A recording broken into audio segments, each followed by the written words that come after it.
There's nothing quite like starting a brand new layout from scratch. So I headed out to grab some lumber, and I got to work installing the vertical supports, anchoring them right to the wall.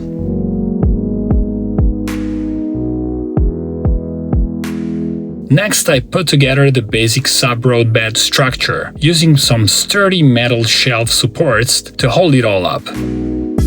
But before I can really expand, I've got to tear down my old N-scale layout. It was a bittersweet moment. This layout was finally taking shape, and I just reached the scenery stage. But at the same time, that excitement of building something new totally takes over.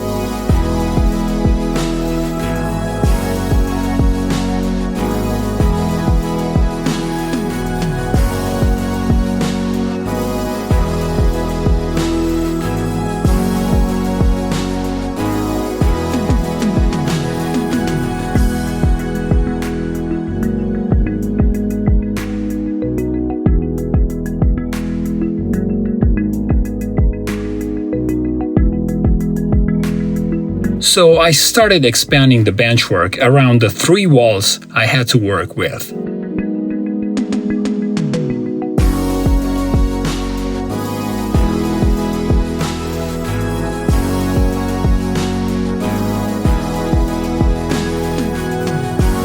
Here I'm test fitting the foam Subroadbed, and I got started on the backdrop using Masonite.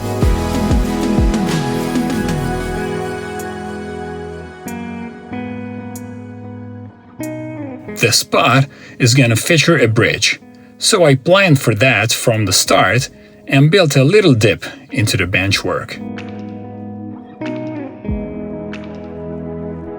Then I finished installing the backdrop and used spackle to seal up all the joints.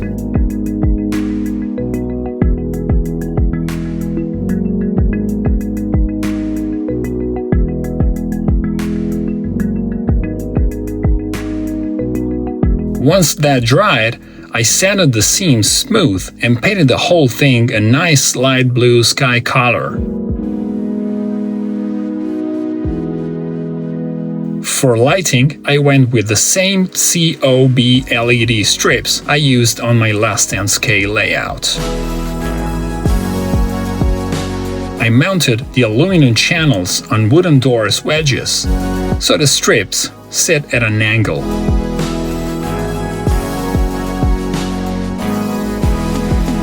The strips are powered and controlled by dedicated, properly sized switching power supplies and dimmers.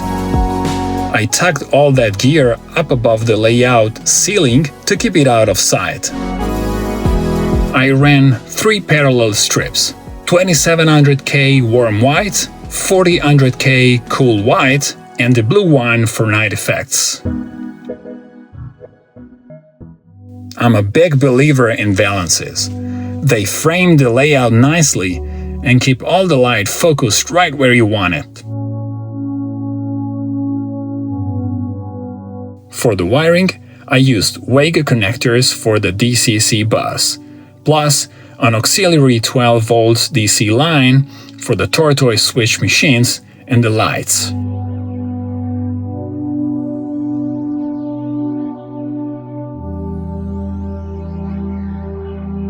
I fixed the wires to the benchwork using cable holders.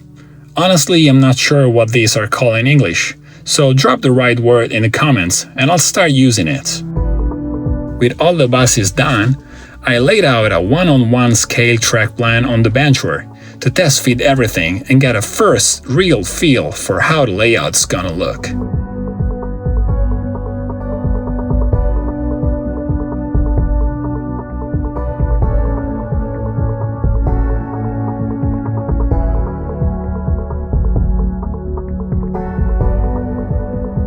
Turns out the paper plan is a bit shorter than how far I ended up extending the benchwork, so the layout's gonna end right about here.